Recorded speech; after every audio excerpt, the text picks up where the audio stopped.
What up, Fight World? It's your boy Ego, and I'm back with some more boxing. Really quick news, just want to give you guys an update. It looks like Adonis Superman Stevenson of Canada, Haitian descent, has just inked a deal with none other than Al Heyman. Now, Al Heyman is almost on the verge of being like a mob boss. He's like tied into every fucking body.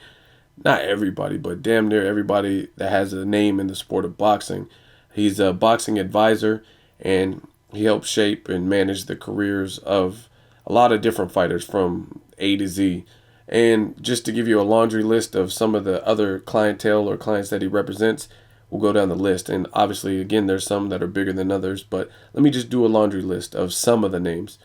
Floyd Mayweather, Marcos Maidana, Josito Lopez, Danny Swift Garcia, Danny Jacobs, the one that fought cancer, Edis Lora, Lucas Matisse, Adrian Broner, Paulie Malignaggi, and also Deontay Wilder. And that's just a portion. He recently signed John Molina Jr., and he also just signed Adonis Stevenson, which is the purpose of this video. So, good for him. I mean, he definitely runs boxing. He has a lot of reputable names. Just the people I named, those are people who have been in like tremendous great fights that we had last year or the year before or whatnot. So basically the who's who of boxing minus a couple top ranked people like Mikey Garcia, Pacquiao, Timothy Bradley. Other than them, some of the biggest names in the sport of boxing are represented by him. So props to Adonis Stevens for his newfound career. I mean, the guy fought, I believe, 4 times in a year, and a lot of people thought he should be fighter of the year. He avenged a loss. I mean, he shocked the world with the Chad Dawson first round knockout, and he stayed very, very active. His fight with Ishmael was a tremendous puzzle for him. He made Tavoris Cloud look horrible and kind of finished off with Bernard Hopkins started.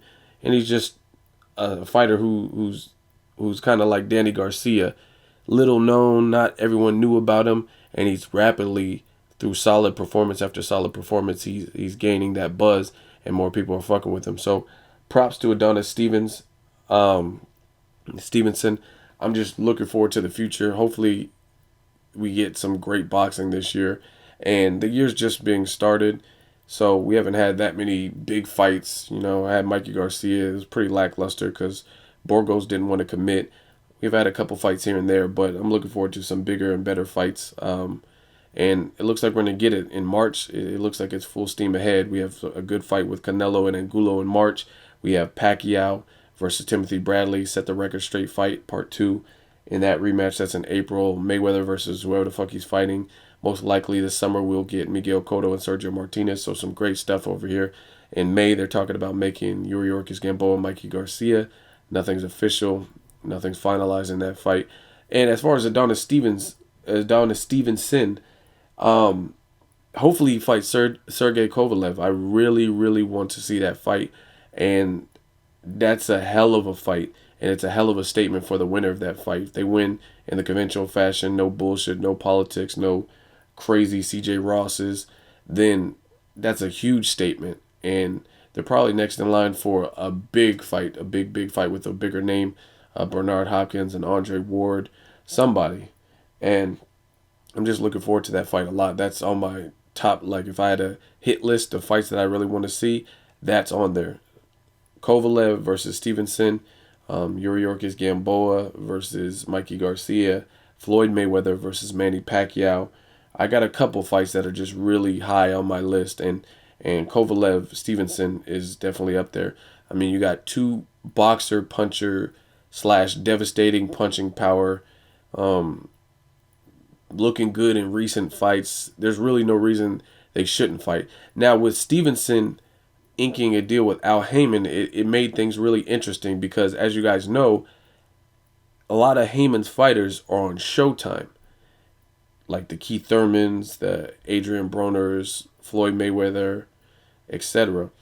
And recently we've seen Adonis Stevenson on HBO. So I got to do some research, try to make some calls, send out some emails, do some research to try to find out if Adonis Stevenson is under some kind of fight contract that he has to fight on HBO. Because at the moment I don't know.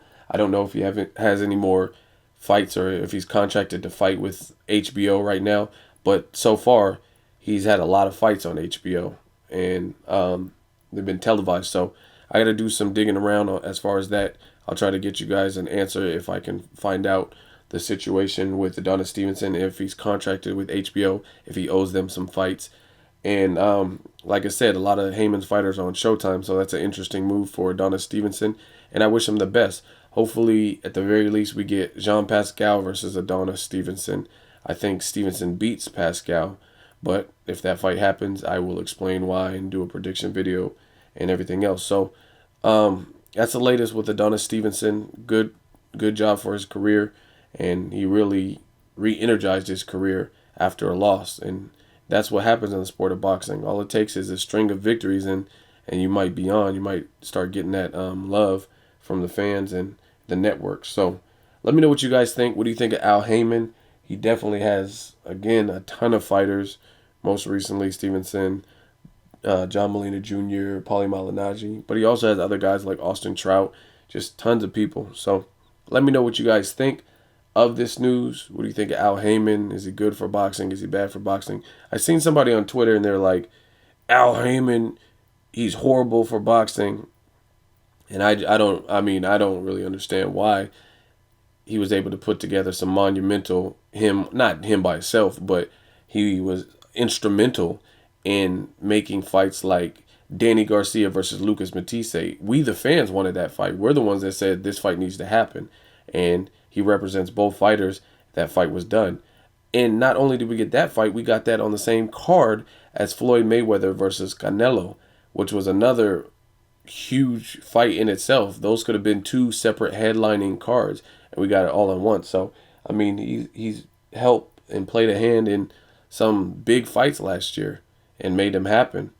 So, I mean, I don't see what the resentment is or why he's bad for boxing, but fill me in if somebody feels they have an answer and they feel that way. So, leave a comment. Let me know what you guys think. As always, hate, comment, or subscribe. Till next videos. Ego signing off.